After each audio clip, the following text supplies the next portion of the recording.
Rahim. Bienvenue dans ce premier cours du module de biologie cellulaire intitulé Introduction à la biologie cellulaire.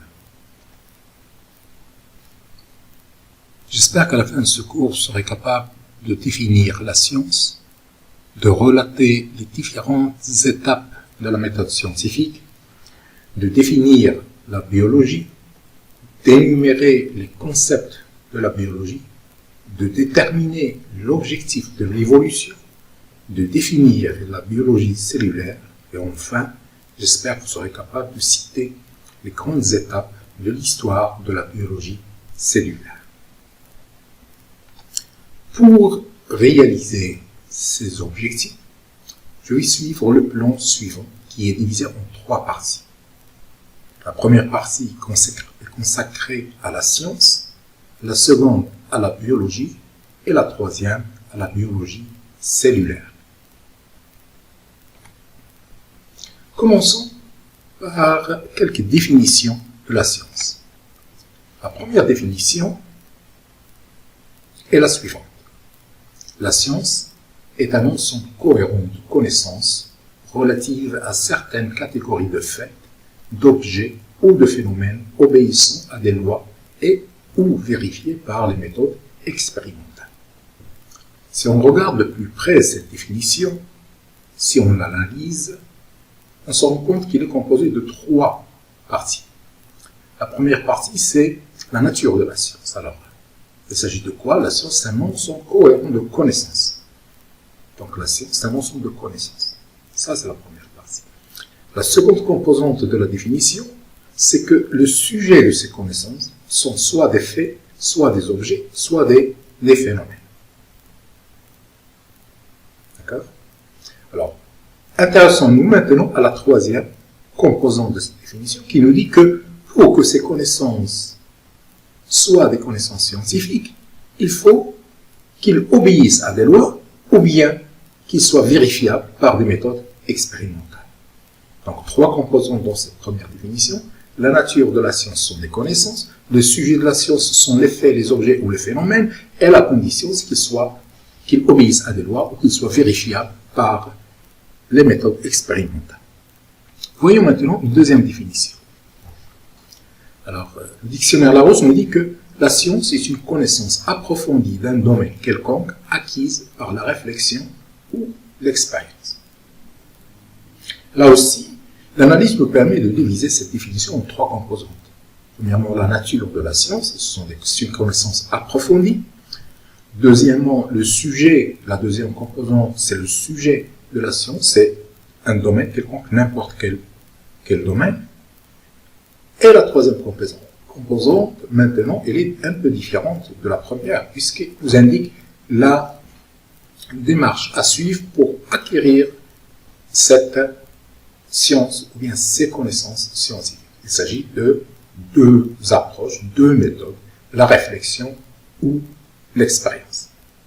Donc, vous voyez, il y a une certaine différence qui concerne cette troisième composante entre la première et la deuxième définition.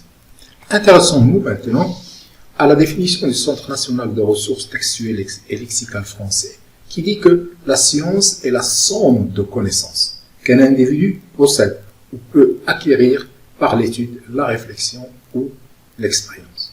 Alors là aussi, on se rend compte que nous pouvons voir qu'il y a 3 composantes là aussi. Premièrement, la nature de la science, ce sont toujours des connaissances, c'est un point sur lequel toutes les définitions sont d'accord, mais cette fois-ci, on nous indique que ces connaissances doivent être possédées par quelqu'un. On n'indique pas le sujet de ces connaissances. On nous indique qui doit les posséder, quel individu possède. Soit il les possède, soit il peut les acquérir. Et là, ça rejoint la troisième composante de la deuxième définition, qui peut acquérir soit par l'étude, la réflexion ou l'expérience. C'est-à-dire que dans ce cas-là, on nous indique que la science peut être transmise. D'accord? Peut être transmise, ou bien peut être le résultat d'une réflexion, ou bien de l'expérience. Donc vous voyez que ces 3 définitions ne se ressemblent pas. Et lorsque vous allez étudier la biologie cellulaire ou autre type de sciences, vous allez vous rendre compte qu'il y a toujours une multitude de définitions pour un même concept. Il s'agit de les lier, de les analyser et aussi de vous trouver une définition opérationnelle qui va vous aider dans votre travail et dans vos études.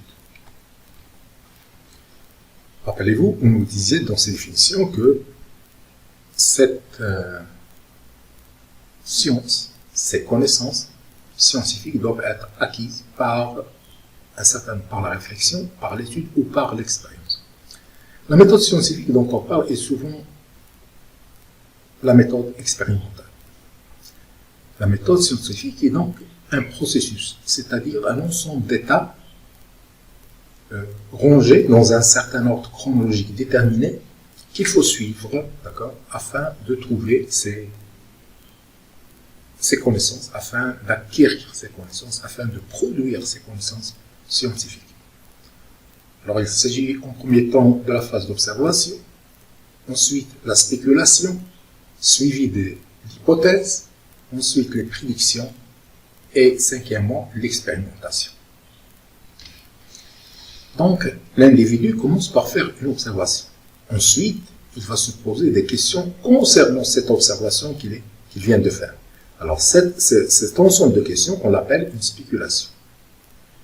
Bien sûr, il va essayer d'apporter des réponses plausibles qui peuvent être justes comme ils peuvent être fausses, mais qu'on peut vérifier.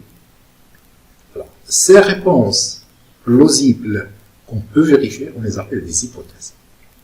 Ensuite, il va passer à la quatrième étape, qui est l'étape de la prédiction, et dans ce cas-là, il va se dire, si cette hypothèse est vraie, voici ce qui va arriver. Si elle est fausse, voici ce qui va arriver. C'est ça ce qu'on appelle une prédiction, c'est-à-dire la conséquence de l'hypothèse. Pour finir, il va monter un protocole expérimental pour vérifier son hypothèse. Lorsque son hypothèse est vérifiée, les résultats lui permettent de produire des nouvelles connaissances scientifiques. Voyons un exemple simple. Alors cette dame, elle est en train de se demander, elle a fait une observation, il voit que sa lampe torche ne marche pas. Donc l'observation ici, la lampe torche ne marche pas. Elle va se poser donc des questions. Elle va se poser une question. Pourquoi la lampe torche ne marche-t-elle pas? Pourquoi la lampe torche ne marche pas? À cette question, il peut apporter plusieurs réponses. Par exemple, il peut apporter deux réponses plausibles. La première réponse, c'est que les batteries sont à plat. Ou bien, une deuxième réponse, il va se dire, tiens, peut-être que l'ampoule est grillée. Ces deux réponses constituent deux hypothèses. D'accord? Constituent deux hypothèses. Première hypothèse, les batteries sont à plat. La deuxième hypothèse, la lampe torche ne marche pas parce que l'ampoule est grillée. Il doit maintenant faire une spéculation. Alors, qu'est-ce qu'elle va dire concernant la première hypothèse, que les batteries sont à plat? Elle va se dire, si je remplace les batteries, le problème sera résolu et ma lampe torche marchera. La même chose pour la deuxième hypothèse. Il va se dire, tiens, si je remplace l'ampoule, le problème sera résolu et la lampe torche marchera de nouveau. Alors, lorsqu'elle fait l'expérience, voici le résultat qu'elle trouve. Alors, l'expérience, c'est quoi ici? C'est le remplacement. Le remplacement soit des batteries, soit de l'ampoule. Lorsqu'elle a remplacé les batteries, la lampe torche n'a pas marché. Donc, il va dire, mon hypothèse est fausse. Cette première hypothèse, elle est fausse. Lorsque maintenant il a remplacé l'ampoule, la lampe torche a marché. Et donc, son hypothèse, elle est juste. Passons maintenant à la deuxième partie qui concerne la biologie. Alors, voyons quelques définitions de la biologie. La première définition de la biologie est: la biologie est l'ensemble de toutes les sciences qui étudient les espèces vivantes et les lois de la vie. Vous remarquez que la biologie elle est au singulier. et que la définition, nous la redonnons en pluriel. La biologie est un ensemble de toutes les sciences. Alors, qu'est-ce qui caractérise ces sciences? Ils étudient tous les espèces vivantes et les lois de la vie. Donc, ici, deux choses, soit les espèces vivantes, soit les lois de la vie. Deuxième définition, il nous dit que la biologie est la science du vivant. C'est une définition très résumée, très succincte. Il nous dit que la biologie est la science du vivant. C'est la science qui va s'intéresser à ce qui est vivant. Quelle que soit l'approche, quel que soit l'angle de l'approche, sera toujours la biologie. La dernière définition, c'est qu'il nous dit que la biologie est l'ensemble de toutes les sciences ayant pour objet l'étude des êtres vivants dans l'homme. Il y a une certaine similitude avec la première définition, puisqu'il nous redonne la science sous forme plurielle, où nous disons que la biologie n'est pas une seule science, mais plusieurs sciences. Mais dans le sujet, c'est l'étude des êtres vivants dans l'homme. Voyons maintenant les concepts de la biologie. Alors, si vous cherchez dans d'autres références, vous trouvez que le nombre de concepts de biologie change. Parfois, vous pouvez trouver 3, parfois, vous pouvez trouver 5 ou 7, parfois 6. Moi, j'ai choisi 4 qui me paraissent les plus intéressants. Alors, le premier concept nous dit que toutes les formes de vie partagent des propriétés communes. C'est-à-dire, il existe des propriétés communes entre tous les êtres vivants. Le deuxième concept, il nous dit qu'à chaque niveau d'organisation de la vie apparaissent des propriétés nouvelles. Le troisième, la cellule est l'unité structurale et fonctionnelle des êtres vivants. Et pour finir, les êtres vivants interagissent avec leur milieu et échangent matière et énergie. Voyons chacun de ces concepts séparément. Rappelez-vous, lorsque nous avons vu la définition de sciences de la vie, surtout Ulum al-Ihya, lorsque nous avons parlé de la méthodologie dans les sciences de la vie, nous avons dit qu'un être vivant, c'est un être qui se nourrit, qui croît et qui se reproduit. Ici, on nous présente d'autres caractéristiques communes. La première caractéristique commune, ici, c'est l'ordre et l'organisation. Tous les êtres vivants sont organisés. Rappelez-vous, nous allons voir que cette organisation passe d'un niveau à un autre. Ils sont très, très organisés. Deuxième caractéristique commune, c'est la reproduction. Ça, on le sait, on l'a déjà vu. La troisième, c'est le développement et la croissance. Ça aussi, on l'a vu. Quatrièmement, c'est le processus énergétique, c'est-à-dire les échanges, le passage par un certain nombre d'étapes énergétiques qui, dans le cas, par exemple, des omnivores, ou bien des carnivores, ou bien des herbivores, vont passer par la nutrition, etc. Donc, il y a tous les êtres vivants vont chercher à acquérir de l'énergie et vont dépenser l'énergie pour réaliser des fonctions qui leur sont propres. La cinquième, c'est la réaction à l'environnement. Rappelez-vous, par exemple, pendant l'été, lorsque vous avez chaud, vous suez. La sueur, elle répond donc à l'augmentation de la température externe pour maintenir la température corporelle constante à 37 degrés. Il y a la régulation. La régulation, c'est plus qu'une adaptation, c'est une régulation dans le temps, et donc l'individu va être capable de faire un certain nombre de réglages au niveau de son organisme pour s'adapter à l'environnement. Et pour finir, il y a ce qu'on appelle l'adaptation évolutionniste ou bien évolutionnaire, qui dit qu'il y a un changement, l'individu peut subir des changements héréditaires pour s'adapter à son milieu. Alors, qu'est-ce qu'on tire de ce premier concept? Il existe donc des propriétés communes chez tous les êtres vivants. Deuxième concept, qui est en relation avec cette première caractéristique d'autre et d'organisation, on voit très bien que l'homme, ou bien l'être vivant en général, il est très bien organisé, et que cette organisation se fait sur plusieurs niveaux. Le premier niveau qui concerne cette organisation, c'est le niveau chimique.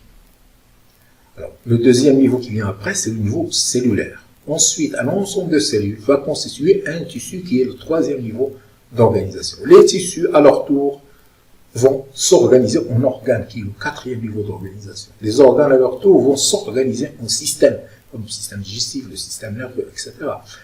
Et qui est le cinquième niveau d'organisation. Et l'ensemble des systèmes vont constituer un organisme, qui est le 6e niveau d'organisation.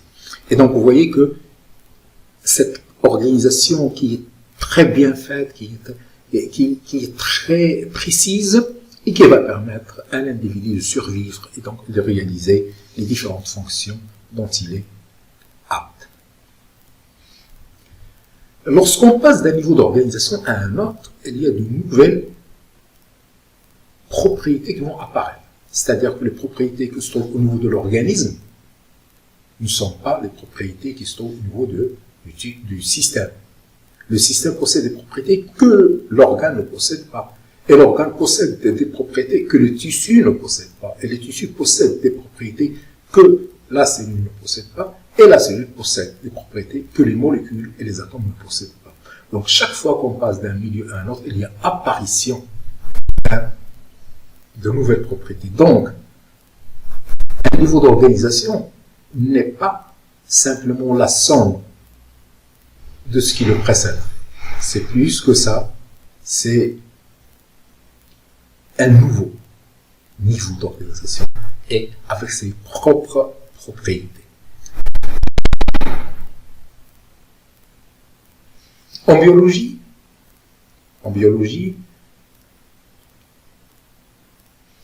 il existe une multitude de sciences et ces sciences étudient ces niveaux d'organisation. Par exemple, la biochimie va étudier le niveau chimique, la biologie cellulaire, la biologie moléculaire va s'intéresser à la cellule, l'histologie va s'intéresser au tissu, et ainsi de suite. La physiologie va s'intéresser au système et à l'organisme. Donc, il y a à chaque niveau une ou plusieurs sciences qui l'étudient. Le troisième concept, c'est que tous les êtres vivants sont constitués de cellules. Qu'ils soient des prokaryotes ou bien des eucaryotes, tous les êtres vivants sont constitués de cellules. On dit que la cellule est l'unité structurale et fonctionnelle des êtres vivants. Le dernier concept que nous allons aborder dans ce cours concerne les interactions des êtres vivants avec leur milieu. C'est-à-dire que les êtres vivants vont échanger avec leur milieu, ils vont faire un échange. Ainsi, par exemple, les plantes vertes vont utiliser la lumière du soleil et le CO2 pour produire une matière organique. Et qu'est-ce qu'ils vont faire? Ils vont permettre à d'autres êtres vivants, comme des herbivores, de se nourrir et à leur tour, par la respiration, ainsi que par la respiration des végétaux, il y aura émission de CO2 dans l'air. Les herbivores et les autres niveaux de la chaîne alimentaire vont produire aussi d'autres éléments qui vont être rejetés dans la nature, et ainsi de suite. Donc il y a un échange, que ce soit de chaleur, que ce soit d'énergie, que ce soit de gaz, que ce soit de matière, qui va se faire avec le milieu extérieur. Voici donc ces 4 concepts de la biologie. Voyons maintenant l'évolution. Alors l'évolution, qu'est-ce que c'est? L'évolution, c'est une théorie qui cherche à expliquer pourquoi les êtres vivants se ressemblent et pourquoi ils sont différents. C'est ça le but, l'objectif de l'évolution. C'est de chercher à expliquer pourquoi les êtres vivants se ressemblent, pourquoi ils sont différents. Il s'intéresse à l'ADN et au code génétique qui est commun à tous les êtres vivants, et la diversité, et l'appréhende en réorganisant, en présentant une taxonomie des êtres vivants. Voyons l'objectif de l'évolution. Donc l'évolution cherche à expliquer l'unité et la diversité des êtres vivants. Il cherche donc à expliquer, à dire pourquoi ils se ressemblent, pourquoi ils sont différents. Alors, la première chose que nous dit l'évolution, c'est quelque chose qui prend de la biologie cellulaire, elle nous dit tous les êtres vivants sont constitués d'au moins une cellule. On les appelle des êtres unicellulaires. Les êtres qui sont composés de plusieurs cellules, on dit qu'ils sont pluricellulaires. Et que toutes ces cellules possèdent un matériel génétique qui est constitué par une macromolécule qu'on appelle l'ADN. Cet ADN est divisé en plusieurs unités qu'on appelle les gènes. Puisqu'on trouve tout cela chez tous les êtres vivants, l'évolution tire comme conclusion tous les êtres vivants, ils ont une origine commune. Et s'il y a des nouvelles espèces qui apparaissent, on le rencontre souvent chez les végétaux, c'est à cause de mutations. Pourquoi une mutation? Parce que les mutations, ce sont des modifications qui sont héréditaires. Par exemple, si on voit un fillah, par exemple, ses mains, elles sont dures à cause du travail. Mais les mains de ses enfants ne le sont pas. Il s'agit là d'un changement, mais ce changement n'est pas héréditaire. Pour que le changement soit héréditaire, il faut qu'il touche l'ADN. Mais cette mutation n'est pas toujours bénéfique. Parfois, elle a des conséquences désavantageuses et ça entraîne la mort de l'individu. Mais maintenant, c'est là des conséquences avantageuses, l'individu va survivre, il va se reproduire et ainsi de suite, sa descendance va se reproduire jusqu'à ce que ça constitue une population qui possède ce nouveau caractère. L'évolution appelle cela la sélection naturelle. L'évolution cherche à expliquer, à nous dire pourquoi les êtres vivants se ressemblent. Il nous dit parce qu'ils possèdent un code génétique commun. Et que la vie de la cellule est basée sur l'existence de l'ADN. Rappelez-vous, vous avez déjà vu ça au baccalauréat, que l'ADN peut se répliquer au début pendant l'interphase pour se préparer à la mitose, mais à la méiose, mais qu'il est aussi capable de transmettre son code grâce à la transcription. Et lorsqu'elle transmet son code, elle le transmet sous forme d'un message qu'on appelle l'ARN messager. Cet ARN messager peut être lu, il nous permet de synthétiser des protéines. Ces protéines peuvent être des protéines de structure ou bien des protéines fonctionnelles, les enzymes. Concernant la différence qui existe entre les êtres vivants, l'évolution a cherché de les classer. Alors ce classement, on l'appelle une taxonomie. Une taxonomie, c'est un classement. Alors elle les a classés en trois grandes parties, trois grands domaines, le domaine des bactéries, le domaine des archées et le domaine des eucaryotes. Les archées et les bactéries n'ont pas de vrais noyaux, on les appelle des prokaryotes, et les eucaryotes sont tous les êtres vivants qui soient unicellulaires ou pluricellulaires, qui ont un vrai noyau. Nous arrivons maintenant à la biologie cellulaire. Qu'est-ce que c'est que la biologie cellulaire? C'est la science qui étudie les cellules. De point de vue formation, de point de vue structure, de point de vue composant et de point de vue fonction. Donc vous voyez que la biologie cellulaire ne va pas se contenter de nous décrire la cellule, il va aussi nous dire comment elle se forme, elle sait former cette cellule, quels sont ses composants, c'est-à-dire les organiques, la membrane plasmique, le cytoplasme, le hyaloplasme, et ainsi de suite. Et quelles sont les fonctions de ces cellules, et pourquoi ces fonctions existent-ils, et quelles sont aussi les fonctions des organes. Et donc, la biologie cellulaire étudie tous ces aspects-là de la cellule, et il va chercher à leur trouver des applications dans le domaine de la biotechnologie. Lorsqu'on étudie les cellules isolées, on appelle ça de la cytologie. Alors la cytologie, c'est un mot qui est composé d'un préfixe cyte, qui veut dire cellule, et logie, qui veut dire étude. La cytologie, c'est l'étude de la cellule.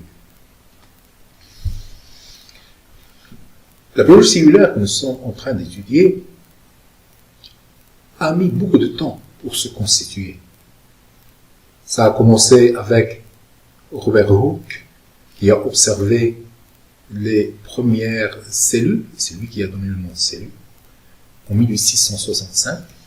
Ensuite, nous avons les travaux de Carl von Baer, qui a découvert les œufs des mammifères, le Virchow qui a apporté des éléments importants à la théorie cellulaire, et ainsi de suite. Donc vous voyez qu'il y a une démarche, il y a un processus qui a permis la création ou l'apparition de la biologie cellulaire. Mais si le schéma ici, il est trompeur.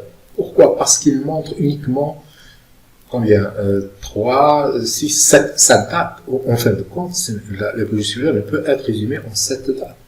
Je vous donne un exemple, lui aussi il est simplifié, mais il est beaucoup plus complexe. Voici par exemple la constitution de la biologie cellulaire. Donc vous voyez que la biologie cellulaire s'est constituée selon un parcours très lent et aussi qui a demandé beaucoup d'efforts de la part d'un certain nombre de gens. J'espère que vous aussi, vous serez capable donc d'apporter quelque chose de nouveau, Inch'Allah, lorsque vous serez des chercheurs à ce domaine des sciences. En conclusion, nous avons vu la science, c'est le cadre général de notre étude, qui est un ensemble cohérent de connaissances relatives à certaines catégories de faits, d'objets ou de phénomènes acquis par l'étude, la réflexion ou l'expérience. Dans cette science, on trouve la biologie, qui est l'ensemble de toutes les sciences ayant pour objet l'étude des êtres vivants dont l'homme, et à l'intérieur de la biologie, on trouve la biologie cellulaire, qui est une discipline scientifique qui étudie les cellules de point de vue structural et fonctionnel et les utilise pour des applications en biotechnologie. J'espère que vous avez suivi, j'espère que vous avez compris et j'espère que ça a ouvert votre appétit pour les nouvelles leçons. Voici la référence que j'ai utilisée pour préparer ce cours de biologie cellulaire. Merci de votre attention et au prochain cours.